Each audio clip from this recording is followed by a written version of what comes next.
हमारे चैनल को सब्सक्राइब करें और बेल आइकन दबाएं। हाय, मैं हूं शिवाजी साटम और आप मुझे एसीपी प्रद्युमन के नाम से जानते हैं। For more episodes of CID, subscribe to LIV crime and hit the bell icon.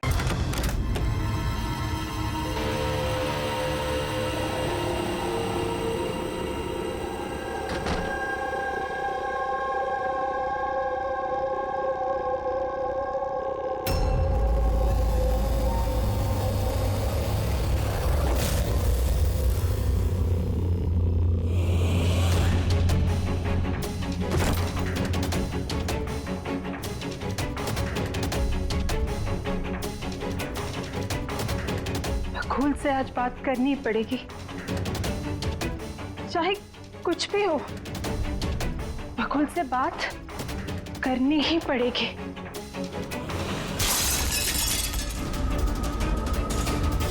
घर में तो कोई नहीं है, ये आवाज कैसे?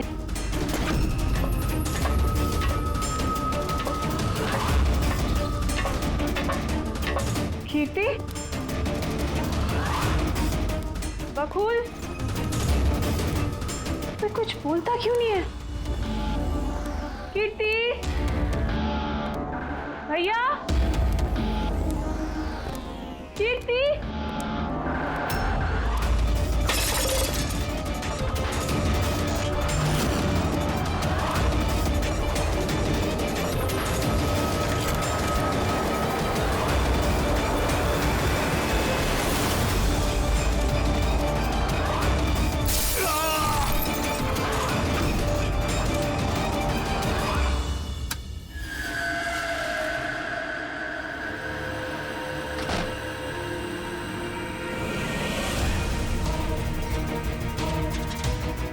भैया का सूटकेस। भैया बैंगलोर नहीं गए क्या?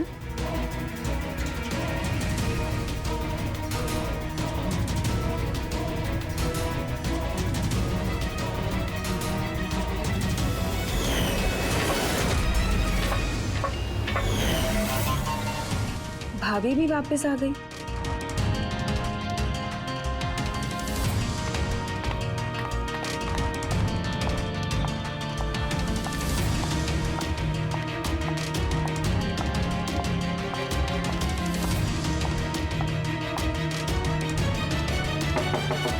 भैया,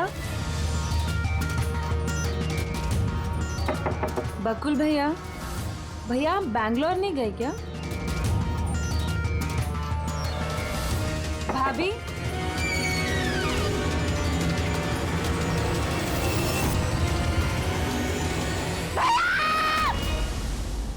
देखो कीर्ति, ये खून का मामला है। एक बार फिर से सोच लो, क्या तुमने जो कुछ भी कहा वो सच है?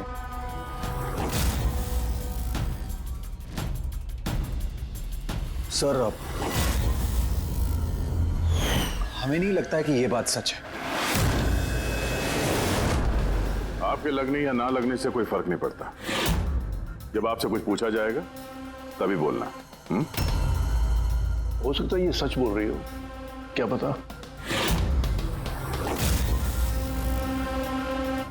मैं पागल नहीं हूँ, मैं होश में हूँ। मैं कह रही हूँ ना आपको कि आशिका भाभी ने खुद ही बोला है कि उन्होंने बकुल भैया का खून किया है। भाभी! भाभी! भैया! आशिका भाभी! भाभी! भाभी! भाभी! भाभी! भाभी का थैंक गॉड। भाभी! भाभी! भाभी! ये सब हुआ कैसे? किसने किया ये सब? भाभी मर गया बकुल। किस्सा खत्म। हाँ, मार दिया, सब खत्म, मार दिया। सिर्फ मार दिया ये कहने से साबित नहीं हो जाता कि उसी ने बकुल को मारा है। ये भी हो सकता है कि वो कुछ और बोलना चाहती है। हाँ?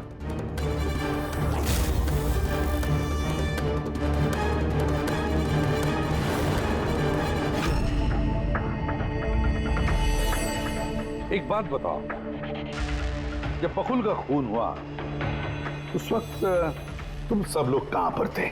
कहां थे तुम लोग? मैं और नितिन तो एक दोस्त की शादी में खंडाला गए थे। कीर्ति का कॉल आया और हम भागे चले आए सर। मेरी बिजनेस मीटिंग थी होटल क्रिट्स में। वहाँ एक क्लाइंट के साथ डिनर था। जैसे ही नितिन का फोन आया तो मैं यहाँ पर चला आया। और आप कीर्ति, आप कहाँ थी? मैं बाहर गई हुई थी। कीर्ति बाहर गई थी। चाचा जी क्लाइंट के साथ मीटिंग में थे और आप दोनों खंडाला गए थे। उस वक्त बकुल और आशिका घर में अकेली थी, है ना? बकुल भैया भी बैंगलोर जाने वाले थे। उनकी 11 बजे की फ्लाइट थी और आशिका भाभी तो पार्टी में गई थी। आप सब घर में नहीं थे तो फिर बैंगलोर जाने वाला बकुल वापस क्यों आया घर पे? और ये आशिका, वो पार्टी से वापस क्यों आई? तो वो आप जाकर आशिका भाभी से पूछिए ना कि वो इतनी जल्दी वापस क्यों आ गई। वो तो घर पे ये बोलकर गई थी ना कि वो सुबह वापस आएंगी। वो तो हम पूछेंगे उससे। फिलहाल आप बताइए, आप कहाँ गई थी बाहर? मेरी मदर बैंड्रा रहती है। उनको अचानक फूड पॉइजनिंग हुआ था, मैं उनके पास ही गई थी और फिर वहीं से मैं आई। वाह, दया। हर एक के पास एक्सप्लेनेशन है कि बकुल के खून के वक्त मैं यहां था, मैं वहां थी, मैं वहां गया था। सबके पास एक्सप्लेनेशन है। लेकिन आप सब लोग एक बात अच्छी तरह से याद रखना, हम सीआईडी वालों से सच ज्यादा देर तक छुपता नहीं, सामने आकर ही रहता है।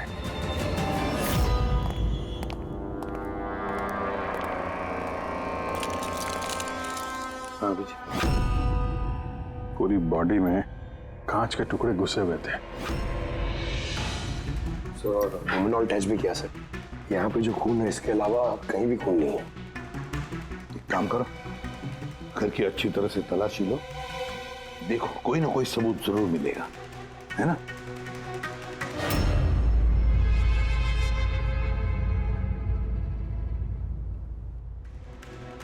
ये बताया सर, इनका कहना है कि इन्हें कुछ भी याद नहीं।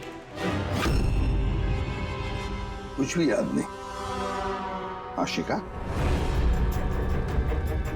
तुम्हें याद आ रहा है तुमने कीर्ति को होश में आने के बाद कुछ बताया था? याद करो। मुझे कुछ याद नहीं आ रहा। याद करने की कोशिश करो। कीर्ति कह रही थी कि बकुल का खून तुमने किया, ऐसा तुमने खुद उसको बताया। कीर्ति इल्जाम लगा रही है मेरे पे। बकुल को मैंने नहीं मारा।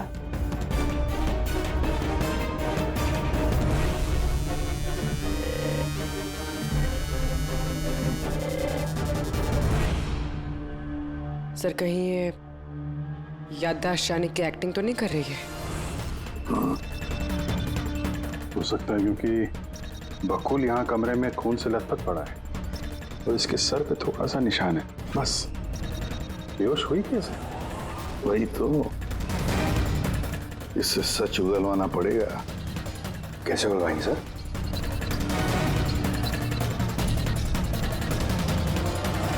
सच उगलवाएंगे नार्को टेस्ट से।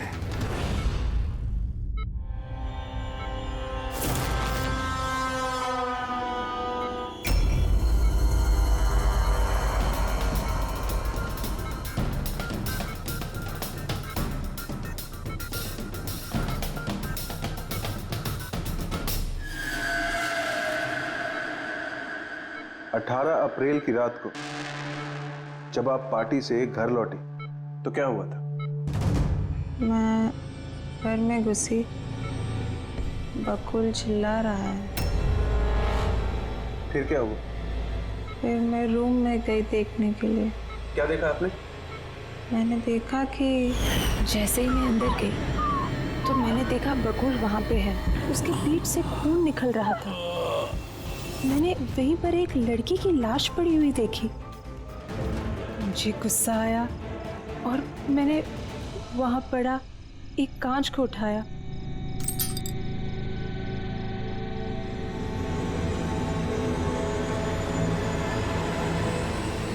और बकुल को मार दिया। तभी मुझे मेरी गर्दन पे प्रेशर महसूस हुआ। मैं बेहोश होने लगी। बेहोश होने से पहले मैंने दरवाजे पे एक फिगर को देखा जिसने ऑरेंज फ्लोरेसेंट जैकेट पहन रखी थी। आदमी था या औरत थी? आदमी।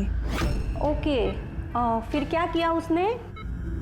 वो मेरे पास आ रहा है, शायद मुझे मारना चाहता है। अच्छा आशिका, तुमने वहाँ किसी औरत की लाश को देखा था? हाँ, देखा था। औरत की लाश? वहां पर तो हमें किसी औरत की लाश नहीं मिली। हम तो बकुल के मर्डर की जांच कर रहे हैं। अब ये नया केस कहाँ से आ गया? कौन सी औरत की लाश है? कौन थी वो औरत? मुझे याद नहीं, सब धुंधला दिख रहा है। ये कहीं ये हमें गुमराह तो नहीं कर रही? समझ में नहीं आ रहा है ये किस औरत की बात कर रही है, किस औरत की लाश की बात। आशिका, तुमने बकुल को क्यों मारा? क्यों मारा बकुल को? ठीक ही हुआ कि वो मर गया। वैसे ही जिंदा रहता तो मैं सड़कों पे धक्के खाती। क्यों? सड़कों पे धक्के क्यों खाते? बदचलन साबित करना चाहता था, तलाक चाहता था मेरे से। अच्छा, वो मरी हुई औरत वो कौन थी? मैंने आपको कहा ना, मुझे याद नहीं वो कौन थी। देखो आशिका, हमें वहां पर किसी भी औरत की लाश नहीं मिली। तो फिर कहाँ गई होगी वो लाश? मुझे जब होश आया वो लाश वहां से जा चुकी थी। और वो फ्लोरेसेंट ऑरेंज कलर का जैकेट पहना हुआ आदमी? वो धुंधला धुंधला सा दिख रहा था, दरवाजे पे ही खड़ा था। शायद मेरे बेहोश होने का इंतजार कर रहा था।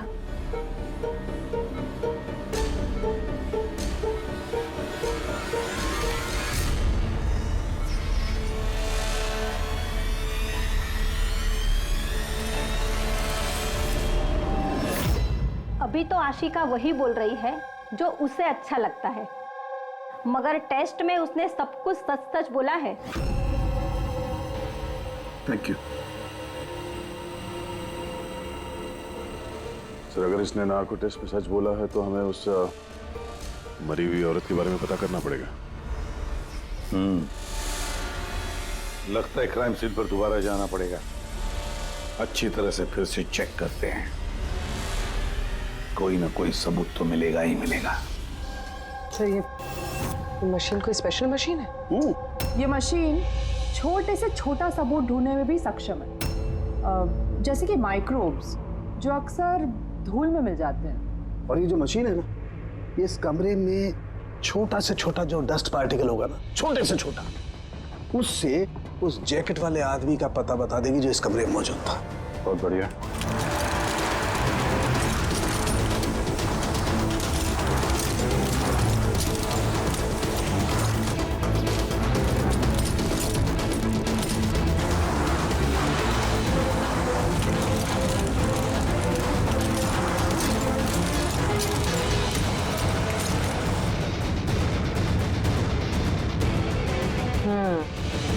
ये देखिए, जो हमारी नजरों से बच गया वो इस मशीन ने ढूंढ निकाला।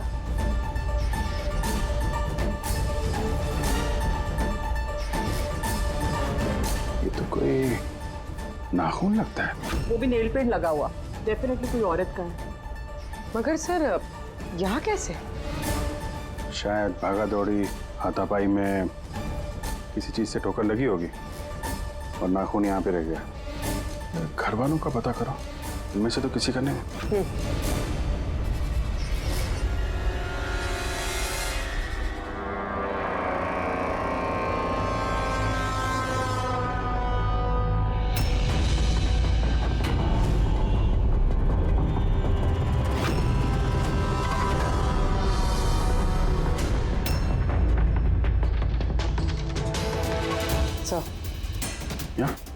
पर घर में तो किसी का भी नहीं है। शायद उस औरत का होगा जिसकी लाश आशका ने देखी थी। लगता तो ऐसा ही है।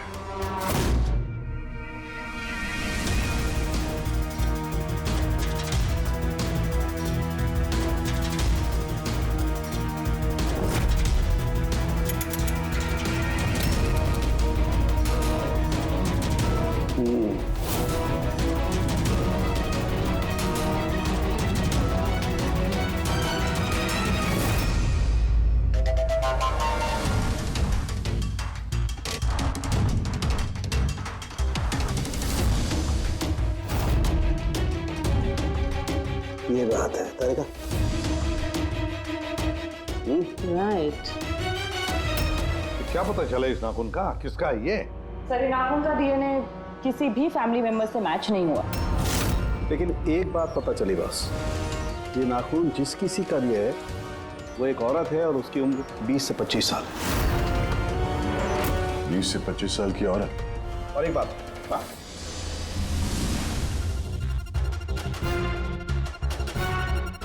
ये जो बारीक बारीक सफेद सफेद कण देख रहे हो ना, ये high percentage of high and है। नाखून में से नहीं। कोई औरत ड्रग एडिक्ट भी है? हाँ, घर परिवार की नहीं, बाहर की है। सर कोई बाहर वाली वहां पे आई है तो किसी कार, ऑटो, टैक्सी वगैरह ही किया होगा। हाँ, पता लगाना पड़ेगा रिक्शा वालों से, टैक्सी वालों से कि क्या उनमें से किसी ने उसे घर पर छोड़ा है क्या। सर वो आशिका बता रही थी कोई फ्लोरोसेंट ऑरेंज कलर की जैकेट पहने हुए आदमी था वहां पे। बेहोश होने से पहले मैंने दरवाजे पे एक फिगर को देखा जिसने ऑरेंज फ्लोरेसेंट जैकेट पहन रखी थी। वो कौन है, कहाँ से आया, कहाँ गायब हो गया, उसके बारे में ही पता लगाना पड़ेगा। और सर जितने ड्रग पेडलर्स हैं उनसे भी पता करना पड़ेगा कि कितनी औरतें ये हाई एंड लेती हैं। अभिजीत, एक काम करो, रिक्शा वालों से, टैक्सी वालों से पता लगाओ क्या किसी ने इस औरत को घर पर छोड़ा था क्या, और मिसिंग पर्सन रिपोर्ट भी चेक करो। और दया, जाओ शहर में जितने भी ड्रग पेडलर्स हैं ना, सबसे जाकर पूछताछ करो। देखो क्या वो किसी ऐसी औरत को जानते हैं जो हाई क्वालिटी इस्तेमाल करती है, और हम जाकर उन घर वालों से मिलते हैं, देखते हैं क्या कर रहे थे, कहाँ गए थे इस हादसे के वक्त।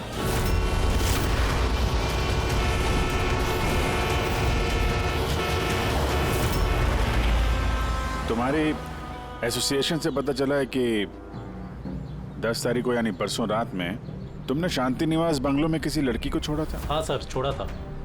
कितने बजे की बात है? सर लगभग 1 बजे की बात है, उसी बंगलों में। सर बहुत नशे में थी वो, और बार बार अपने हस्बैंड को गाली दे रही थी। अच्छा जी सर।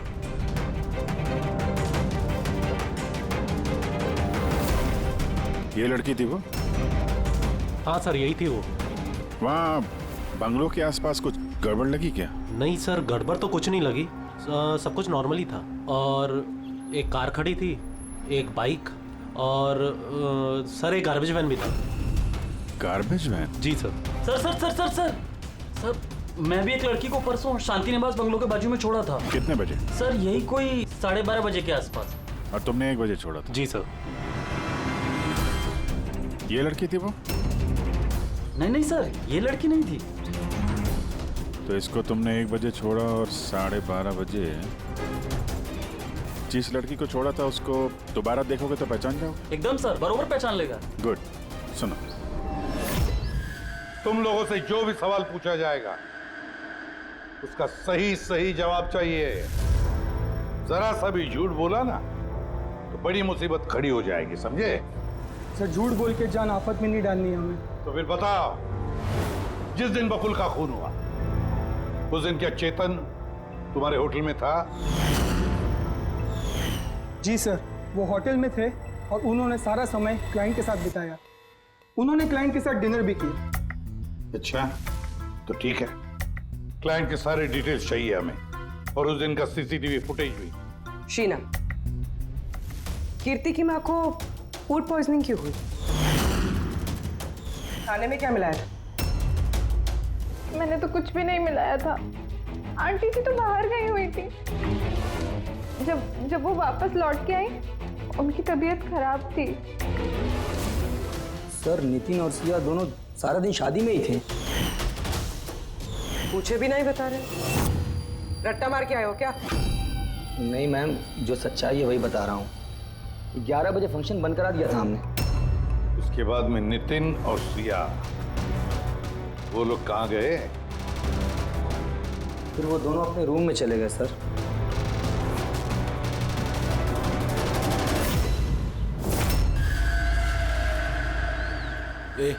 ये माल किधर मिलेगा?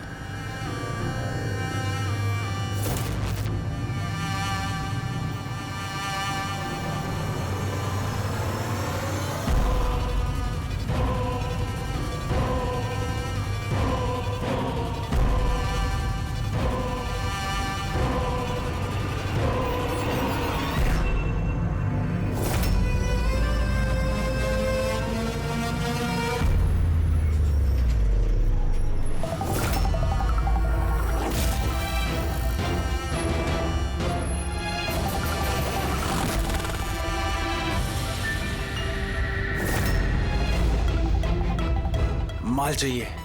मिलेगा। कितना चाहिए और पेमेंट कैसे करेगा? पेमेंट माल इस्तेमाल करने के बाद। माल इस्तेमाल करने के बाद भागने के बारे में ना सोचना भी मत। मेरे पास हर एक क्लाइंट की ना कुंडली है, कुंडली, और उस कुंडली में लिखा है कि मेरा क्लाइंट ओवरडोज से मरेगा या मेरी बंदूक की गोली खा के। मगर तेरी कुंडली में लिखा है जेल जाना। उन सब औरतों के फोन नंबर चाहिए हमें जिन्हें तुम ड्रग सप्लाई करते हो। जल्दी लाओ।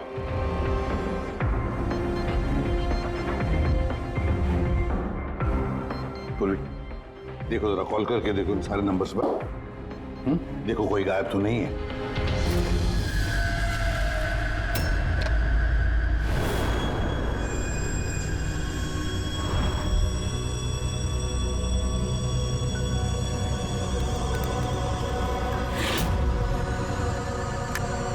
हेलो। हाँ जी, मैं सोनारिका से बात कर सकती हूँ? देखिए मैम, सोनारिका जो है 2 दिन से यहाँ काम पर नहीं आ रही है। क्या? और जिसकी वजह से हम लोग भी परेशान हैं। 2 दिन से? ठीक, thank you. Sir, sir diary में जो फोटोज थी उनमें से ये वाली लड़की गायब है। इसका नाम सोनारिका है और ये एक बार में काम करती है। 2 दिनों से गायब है। ये सोनारिका, ये तुम्हारी क्लाइंट है? हाँ सर। इसी लड़की को छोड़ा था तुमने? हाँ सर, यही थी, यही थी। आशिका ने इसी को देखा होगा। बकुल के परिवार वालों को अंदर देख रहा हूं। जरा ध्यान से देखिए ये फोटो। ये वो लड़की है जिसकी लाश आपके घर से मिली थी। आप लोग जानते हैं सर? हाँ? नहीं सर। अब मैंने देखा है इसे बकुल भैया के साथ 2 महीने पहले। बकुल भैया के साथ 2 महीने पहले? कहां पर देखा था? एक होटल के बाहर, और भैया ने कहा कि ये उनकी क्लाइंट है। अच्छा, एक ड्रग एडिक्ट बार में काम करने वाली लड़की के साथ बकुल था और इनसे झूठ बोल रहा था कि क्लाइंट है। क्यों झूठ बोला उसने?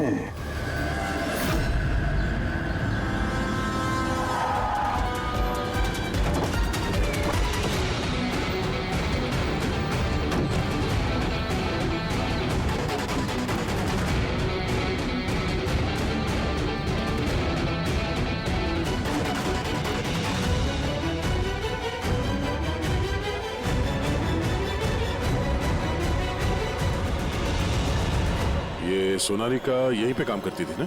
जी हाँ, यहीं काम करती है। आप लोग कौन? सीआईडी। सोनालिका का खून हो गया। क्या? इसीलिए वो 2 रात से यहाँ काम पर नहीं आ रही है। हाँ, मगर हमें उसकी लाश नहीं मिली है। और के साथ साथ ये बकुल नाम का आदमी है, इसका भी खून हुआ। हम ये जानना चाहते हैं कि सोनालिका का इस बकुल के साथ क्या संबंध है? संबंध के बारे में तो नहीं पता, लेकिन हाँ, ये आदमी कभी कभी हमारे बारे में सोनालिका को लेने आता था। फिलहाल आपको इसके बारे में ज्यादा जानकारी तेजी ही दे सकती है साहब। ये तेजी कौन है? सर ये है तेजी। तेजी, सोनालिका तुम्हारी दोस्त थी। ये बताओ कि इस आदमी के साथ सोनालिका का क्या संबंध है? सर, सोनालिका का बकुल के साथ अफेयर चल रहा था। बकुल उसके सारे रईसों वाले खर्चे उठाता था, पर उसको हमेशा बकुल से कुछ ना कुछ शिकायतें रहती थी। कैसी शिकायत रहती थी? वो कहती थी कि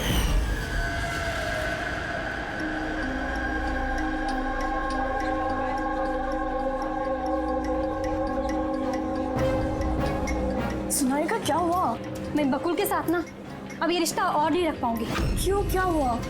ना तो रिश्ता रखने के पैसे मिल रहे और नहीं वो बकुल अपनी बीवी आशिका को डाइवोर्स दे रहा है। कुछ तो करना पड़ेगा। क्या करेगी तू? ब्लैकमेल। क्या? मैं उसे ब्लैकमेल करूंगी जिसने मुझे नाटक करने के लिए कहा है। तो कोई सोनालिका को पैसे दे रहा था बकुल के साथ प्यार का नाटक करने के लिए। मास्टरमाइंड कोई और ही है। हाँ, और उसी मास्टरमाइंड ने प्लान किया और इस सोनालिका और बकुल को मार दिया। और आशिका का वहां पर आना प्लान में शामिल नहीं था। समझ में नहीं आ रहा है कि ये बकुल अपनी फ्लाइट छोड़कर घर वापस क्यों आया। पर सर, अगर खूनी को बकुल की गर्लफ्रेंड को मारना ही था तो कहीं और भी मार सकता था। वहां घर पे क्यों क्यों किया? तो शायद खूनी को पहले से पता था कि बकुल के घर में कोई नहीं, इसीलिए उसने धोखे से सोनालिका को वहां पे बुलाया और उसी समय बकुल और आशिका वहां पे पहुंच गए होंगे। ये हो सकता है। तो सर, लाश को घर से बाहर कहाँ लेके गए होंगे और कैसे? क्योंकि बकुल के घर की सारी गाड़ियां तो पहले से बाहर थी। खूनी अगर चाहता है तो क्या लाश के टुकड़े करके वो सूटकेस में भी ले जा सकता है, या फिर लाश के टुकड़े करके वो प्लास्टिक के थैलियों में भी डाल सकता है। कचरे की थैलियां हैं प्लास्टिक की। हाँ सर। एक कार खड़ी थी, एक बाइक, सर एक गार्बेज वैन भी था। क्या? रात के 1 बजे? रात के 1 बजे बंगले के बाहर एक कचरे की गाड़ी खड़ी थी। इसका मतलब है सर ये खून प्लांट था। ये खूनी गार्बेज वैन लेके आया था लाश को ठिकाने लगाने के लिए। और सर ये फ्लोरेसेंट ऑरेंज कपड़े गार्बेज वैन वाले तो पहनते हैं। सर, हाँ, चेतन जिस कंपनी के बिजनेस डिनर पे गया था, ऐसी कोई कंपनी रजिस्टर्ड ही नहीं। मेरी बिजनेस मीटिंग थी होटल क्रिट्स में। और कीर्ति की माँ ने बाहर कुछ भी नहीं कहा। मेरी मदर बांद्रा रहती है। उनको अचानक फूड पॉइजनिंग हुआ था, मैं उनके पास ही गई थी। फिर भी उसे फूड पॉइजनिंग हो गई। ठीक है, ये भी पता लगाना चाहिए कि जिस रात बकुल और सोनालिका का खून हुआ, उस रात खंडाला से कोई टैक्सी या प्राइवेट गाड़ी आई थी क्या बंगले पर? अपनी माँ की बीमारी के बारे में सच सच बताओ। उनकी मेड शीना का कहना है कि उनकी जो भी हालत थी घर के खाने की वजह से नहीं हुई। हाँ, ये सच है। उन्होंने घर का खाना नहीं खाया था, बल्कि वो तो ये बता रही थी कि वो ड्राइवर के साथ बाहर गई थी और कार में उन्होंने कुछ दवाई खाई थी। दवाई खाई थी? हाँ, हमारे ड्राइवर अमन का भी यही कहना है। तुम्हारा ड्राइवर अमन का? सर, उन सभी ड्राइवरों को साथ में लेके आया हूँ जो गार्बेज वैन चलाते थे। हमें एक गार्बेज वैन के बारे में पता चला है जो आधी रात को सड़क के बीचों बीच खड़ी थी, जिसमें लाश डाल के ले जाया गया। वैन का पता चल गया? सर्विलेंस कैमरे में वो वैन साफ साफ दिख रही है हमें। क्यों?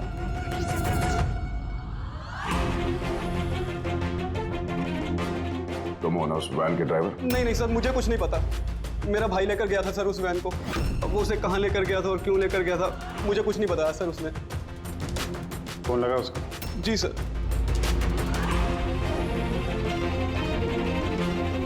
हेलो अमन, कहाँ है तू?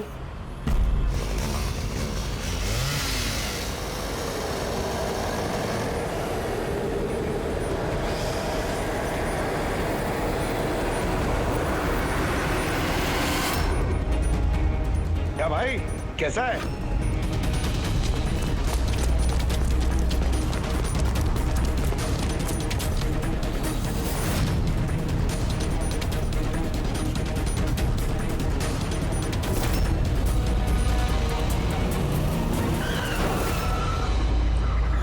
सर मैं सब सच बताता हूँ, मैंने तो जो कुछ किया उस फोन कॉल की वजह से किया था जो बकुल सर के बंगले से आया था। किसने फोन किया था बकुल के बंगले से? मैंने उसे कभी देखा नहीं है, सिर्फ उसकी आवाज़ सुनी थी। औरत ही आदमी? सर कभी कभी तो औरत की आवाज़ में फ़ोन आता था और कभी आदमी की आवाज़ में। सर ये जो कोई भी है ना, ये बकुल के घर वाला ही। हाँ, मगर तूने ये सब किया क्यों?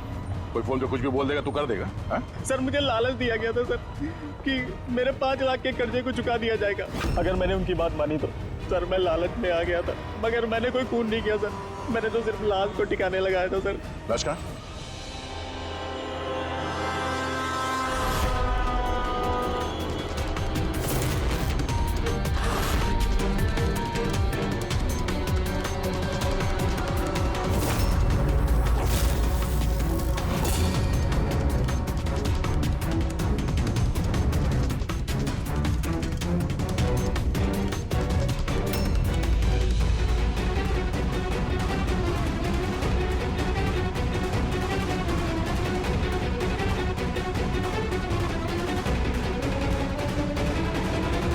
बॉस, इस लड़की का गला घोटा गया है, शायद इसी से इसकी मौत हुई है। तो इसीलिए सोनारिका की खून का कोई भी निशान नहीं था क्राइम सीन पर। और उसके पैर के अंगूठे का नाखून भी उखड़ा हुआ है।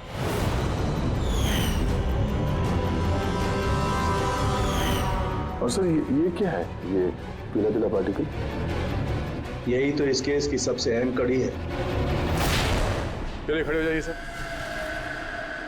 उठिए। और कितनी पूछताछ करेंगे आप लोग? सब कुछ तो बता दिया हमने। इस बार कोई पूछताछ नहीं होगी, आप सभी का नार्को टेस्ट होगा।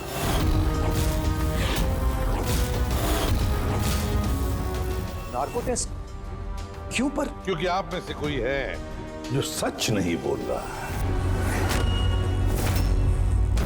आपके पास कोर्ट की परमिशन है इस नार्को टेस्ट के लिए? जी हाँ, परमिशन के बिना हम कुछ नहीं करते।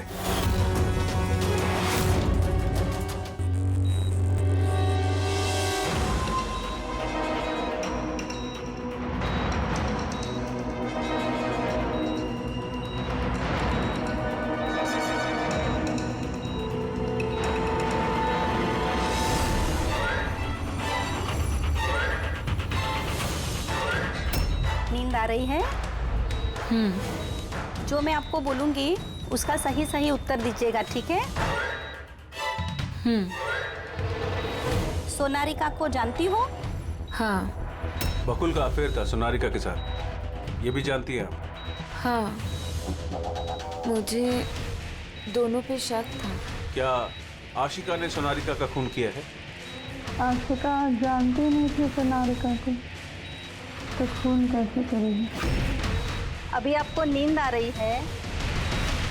हाँ। सोनारिका को जानते हो? नहीं। बकुल का अफेयर था सोनारिका से, ये जानते होंगे आप? नहीं।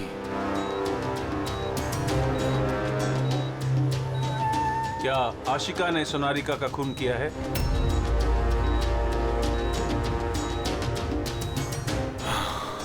आशिका सोनारिका को जानती थी। आशिका ने ही बकुल और सोनारिका का खून किया है। उसी ने ये खून की साजिश रची थी। आशिका की हरकतें कुछ दिनों से काफी अजीब थी। ये बात मैंने बकुल को बताई थी। क्या हुआ सर? हुआ कुछ नहीं नितिन, सिर्फ इतना बताना था कि ट्रुथ सीरम के असर से इंसान सिर्फ उतना ही बताता है जितना उसे पूछा जाता है, ज्यादा कुछ नहीं बताता। अब बात यह है कि इंसान का दिमाग अपना मेमोरी शेयर करता है पर ओपिनियन नहीं देता, जैसे तुमने अभी दिया। अब सारी असलियत फटाफट बता दे, वरना असली वाला सीरम देना पड़ेगा तुझे। असली ट्रूथ सीरम मतलब? मतलब ये कि हमने जो सीरम दिया था वो ट्रुथ सीरम नहीं था। ग्लूकोज का इंजेक्शन था। व्हाट? शक तो हमें तुम पे पहले से ही था, लेकिन सारी सच्चाई तुम्हारे मुंह से सुनना चाहते थे। नितिन, सब कुछ तुमने बड़ी सफाई से, बड़ी चालाकी से किया था, लेकिन सोनारिका के चेहरे पर जो हल्दी लगी थी ना, उसने तुम्हें पकड़वा दिया। वही हल्दी जो शादी के वक्त तुम्हारे हाथ में लगी थी। ये पीला पीला पार्टिकल दरअसल हल्दी है, और इस हल्दी में आटा और तेल भी मिला हुआ। आटा, तेल, हल्दी। चेहरे पे हल्दी नहीं है, सिर्फ यहाँ कदम के पास। कहाँ से आई होगी ये हल्दी? सर, सिया बता रही थी कि वो लोग खंडाला गए थे शादी के लिए, और वहां पे हल्दी की रस्म में शामिल भी हुए थे वो लोग। बकुल 500 करोड़ का एम्पायर चला रहा था, वो एम्पायर जो मैंने सेटअप किया था, लेकिन वो मुझे ही उस एम्पायर से बेदखल करने की फिराक में था। तो फिर उससे बात करते थे, उससे समझाते थे। बात करने की कोशिश की थी सर, कई बार कोशिश की थी, लेकिन वो सुनता तब ना। भाई था वो मेरा, मैं नहीं मारना चाहता था उसे, लेकिन वो पूरा एम्पायर अपने नाम पे करवाना चाहता था। इसीलिए फिर मैंने भी एक प्लान बनाया। क्या प्लान बनाया? बकुल और आशिका के आए दिन झगड़े होते रहते थे। वो आशिका को छोड़ना चाहता था। मैंने सोनारिका को पैसों का लालच दिया और उससे कहा कि बकुल से झूठ मूठ का प्यार का नाटक करे, और एक दिन आगे जाके उससे शादी भी करे। दरअसल मैं सोनारिका के जरिए अपना एम्पायर हासिल करना चाहता था। मगर उसे क्यों मान दिया? वो तो तुम्हारा साथ दे रही थी। शुरू में सर, लेकिन बाद में उसने मुझे ब्लैकमेल करना शुरू कर दिया। और इसलिए तुमने सोनारिका को धोखे से घर बुला लिया। हाँ सर, उस रात मैंने ऐसी सिचुएशन क्रिएट की जिससे कि सब लोग घर से बाहर रहे। मैं भी सिया के साथ खंडाला चला गया, और जैसे ही सिया ने दवाई ली और सो गई, मैं फौरन टैक्सी पकड़कर यहां आ गया और अमन को बुला लिया। सोनारिका के घर पहुंचते ही, देखो सोनारिका, मेरी बात समझने की कोशिश करो। अगर बीच रास्ते में तुमने मेरा साथ छोड़ दिया तो मेरा पूरा प्लान चौपट हो जाएगा। हो जाए प्लान चौपट, मुझे कोई फर्क नहीं पड़ता। और वैसे भी मुझे उस बकुल में कोई इंटरेस्ट नहीं है, और ना ही मैं उससे प्यार करती हूँ और ना ही मैं उससे शादी करना चाहती हूँ।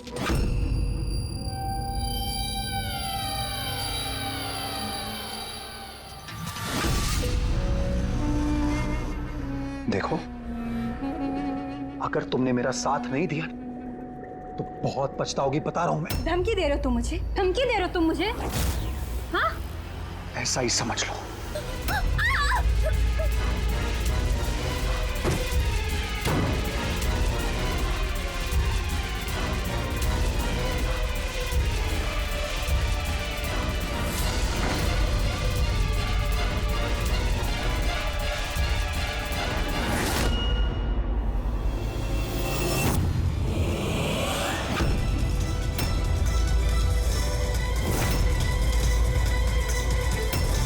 भैया बकुल, ये क्या किया आपने? ये सोनारिका मुझे फंसाना चाहती थी। मैं पुलिस को बुलाऊंगा। बकुल, बकुल, बकुल।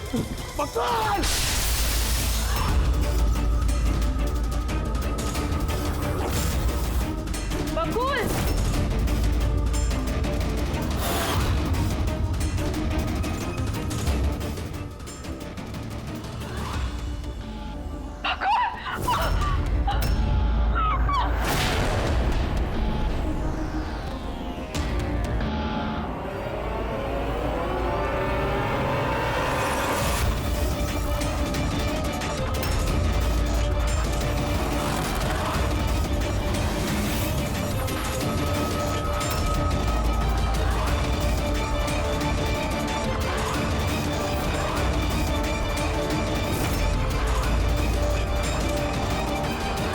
मैंने अमन को फोन पे पहले ही बता दिया था सोनारिका की लाश को ठिकाने लगाने के लिए। उसने